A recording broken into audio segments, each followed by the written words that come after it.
Ngulanye batulangira tega kwebaza bannamukono olw'okukuuma akalulu njagala kukoowoola bannamukono nga bwe tutandise leero nsaba tutambulire wamu nga tutambula mu nteekateeka egenda otutwala mu maaso naye nga tukikola mu sisobola kikola nzekka bannamukono wabula kukikola nammwe ne ba stakeholders ab'enjawulo ogwange I pledge oba nsuubiza okukozesa eddoboozi lyange nga bwe munsindise tisigenda kusirika bannamukono sigenda kusirika ensonga zaffe ezituluma kubanga nze mbeera mu constituency ndaba abaana nga tebalina mirimu ndaba abaana nga tebasoma ndaba abaana abakyala nga bababbako ebibanja byabwe Ministry of Lands eyo neebuzaabuza abakyala olw'okuba tebategeera bintu by'amataka abakyala n'osanga nga baviiriddemu awo kubanga bamanyi okubabuzaabuza n'osanga nga abavubuka they toil every morning okugenda mu zi factory ne bafuna 5,000 shillings 15,000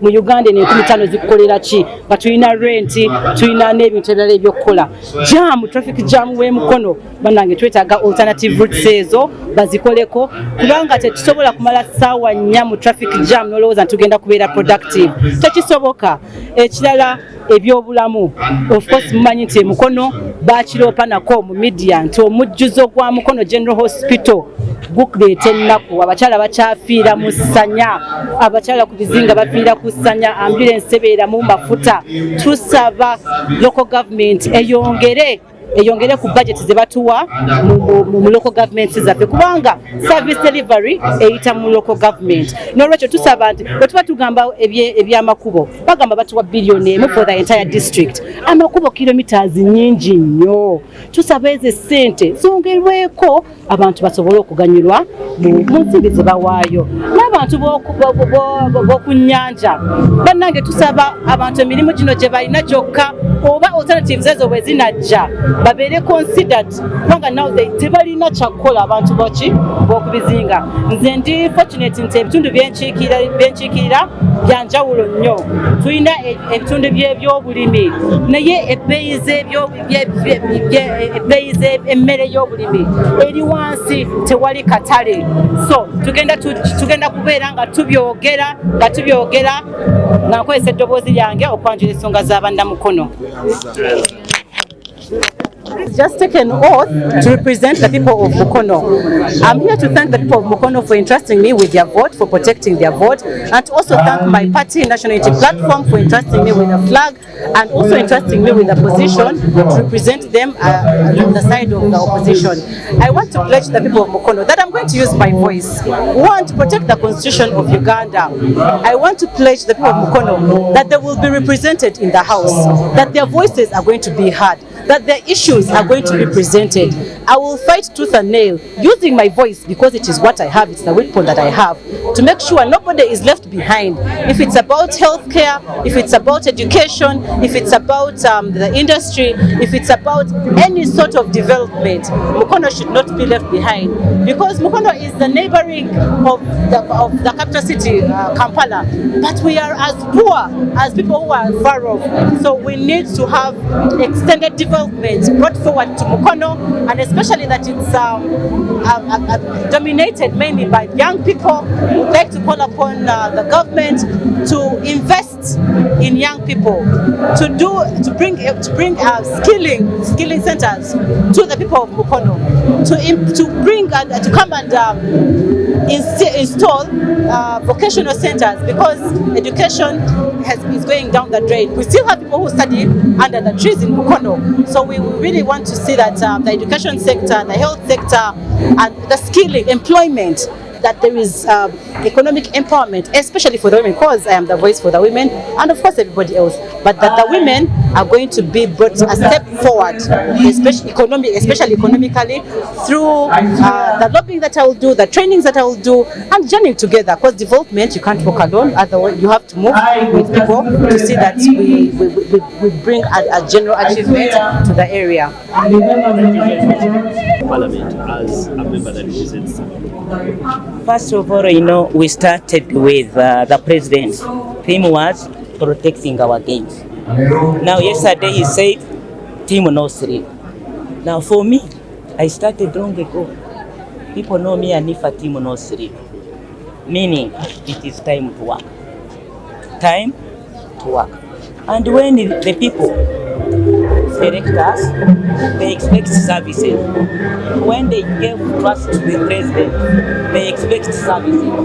So from today, we must ensure that the people get the expectations. I, for one, this is my 6th term, but from CA my 7th term. So I'm going with continuity to ensure that the people who elected me in Maogora West and all the people of Uganda, they get service delivered. Team no sleep means time to service. Time to give service. Whatever was not accomplished, this is the time now to ensure that people get the expected service. You know, people trusting you with your vote. The people trusting you as their president again. That means they have confidence in you. But their confidence needs that we also meet their expectations, which is service delivered. That I will be faithful Okay. and just to the Republic of Uganda. And that I will be so help me God.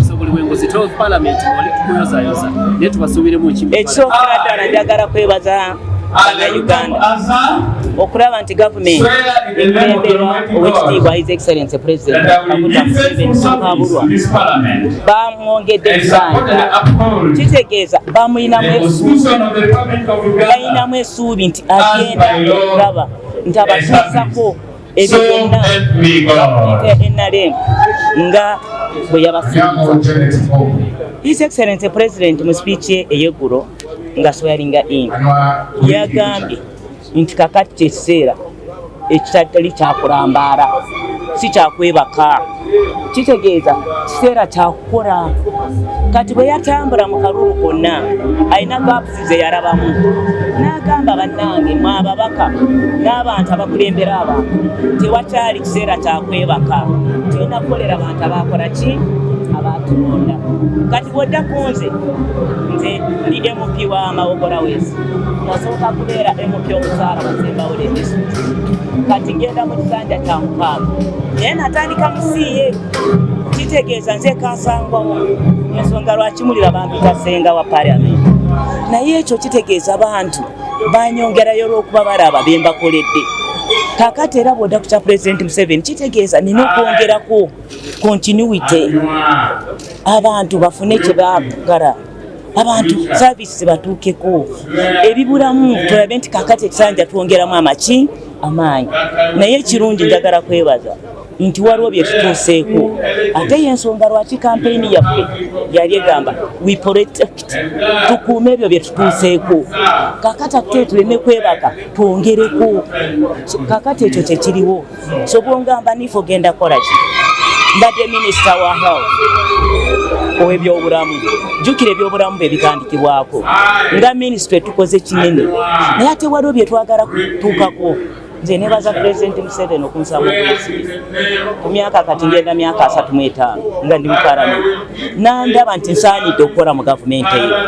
Era bwe kuba nga kwe kusiima kwe n'anyongera, kitegeeza ngenda kwongeramu ku biri ebitatuukibwako nga mpeereza bannayuganda, mpeereza abantu basembawo.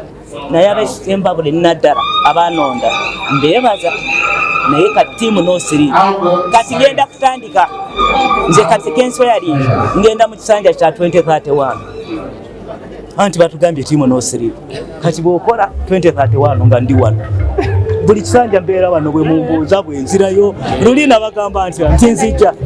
Kati mbagambe 2031 nkola ki? Bafudde nno. Nzijja. Kati waliwo kuwakana. Nabagamba nzijja. Saababuulira. Obaddewo debate ennene ku nsonga ya sipiika adda ku Parliamentary community. Kishoyogera ku debate. Sipiika aliwa? Yenna. Addako. Ekisingira ddala nze mbagambe nze kasangwa wa Parliament eno. Parliamentary institutional memory from 2001. Ate nakola ssemateeka the constitution. Kakati byonna ebiriwo omanyi ffe tugamba nti bw'oba ng'olina ky'oleeta okireeta nga kiri evidence based. Naye nze bibuukira mba ndaba nti lwali.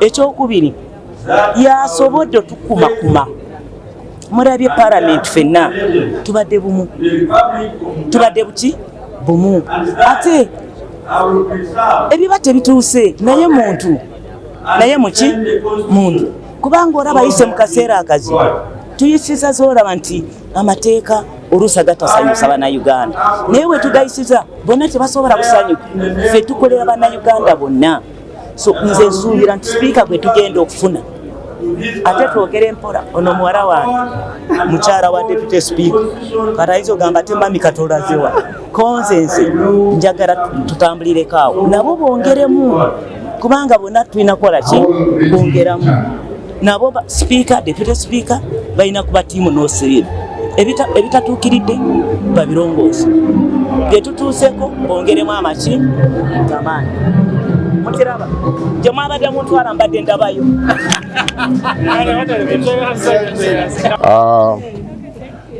You asked me what is my next agenda or program for the Parliament. Yeah, as a senior member of Parliament, I think the agenda is very clear that as a candidate for speakership, I can see the roadmap is now very clear. It started like a joke, but within a few days, I'll come in for my second swearing in as the Speaker of the 12th Parliament of Uganda. That is the only thing I can tell you. And the struggle against corruption is still on. I have not given up, and I'm very grateful. The President is now fully behind my struggle. The President has come out openly on matters of corruption, and I also thank the CDF. I thank the CDF. Yesterday you all got the announcement by the Secretary General PLU withdrawing their support for Anita Among and the Taeva Thomas. That is a step ahead, and it's a clear sign that now the country has joined hands to fight corruption. So that will be my #1 agenda. I'm not going to be tolerant to acts and anything related to corruption in the Parliament of Uganda, especially the 12th Parliament, which I'm going to lead.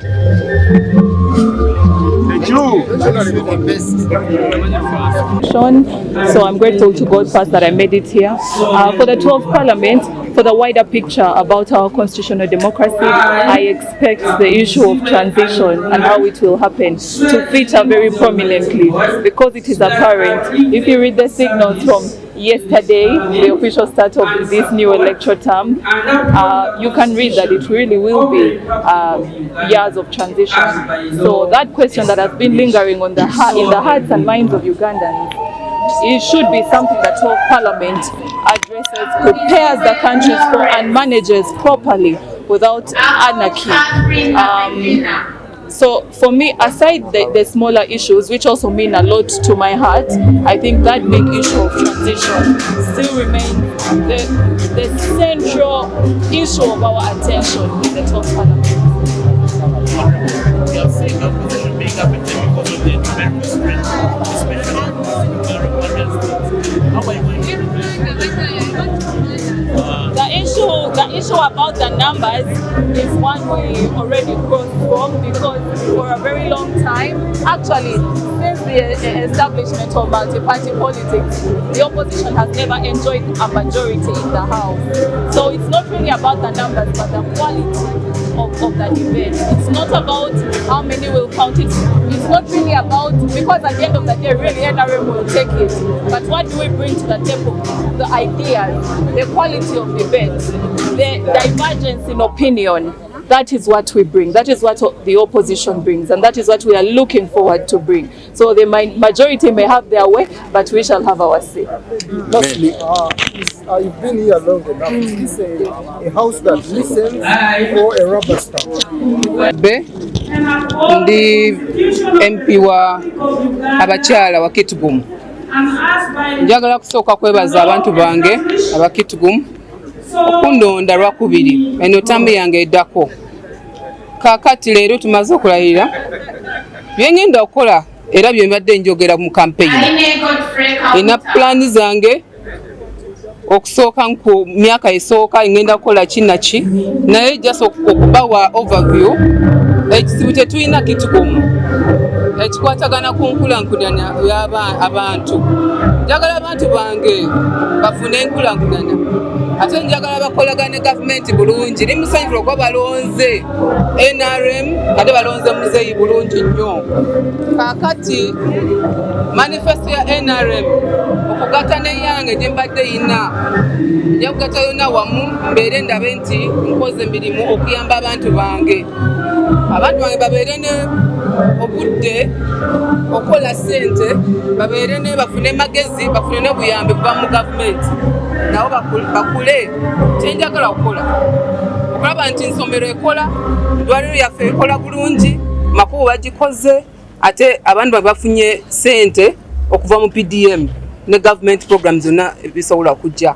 Kyemanyi nti nja kulwana nnyo okulaba nti buli kimu ekiva mu gavumenti ne Kitgum district gyenkikirira bafune. Era nja kulwana nnyo kubanga nze abantu bange bamanyi nti ndi mukozi nnyo ate sagala kwogera. Njagala okukola abantu balabe nti ono akoze. Si kwogera just okukola bino katemba owa kamera n'ovaayo. Nze sibala obudde bino okukola katemba. Nze nkola mirimu ate nga yina abantu bange olaba nti Lilian okutandika yayingira mu byabufuzi yayamba abantu bangi era nja kuyongera maaso. Inamu plans zange okulaba nti within the period gyendi kulebeza Kitgum abantu bange embeera zakyusiza nnyo.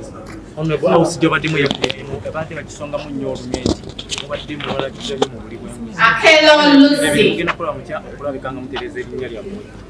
Ensonga ezikwatagana ku ebintu byogera bya corruption eyo eri number 1 priority ya government. Okulaba nti tulwana corruption ebyanguzi zinoona nsi kubanga kiri ebintu nga olaba nti ssente zosanga bali zigenda mu ddwaliro omuntu asatwalako n'agirya abantu bajja kubanga balina ezofiiriddwa nnyo. Okusonga za nguzi ebyo mumanyi nti nze mbadde omuntu ali ondefu waffe okulaba nti tuzirwanisa nnyo era okulaba nti abantu baffe nga Uganda bana mu Africa tufune enkulankulanya ku ssente zaffe ziba mu gavumenti ntono bya taxes zigende okukola ebintu ebiyamba abantu.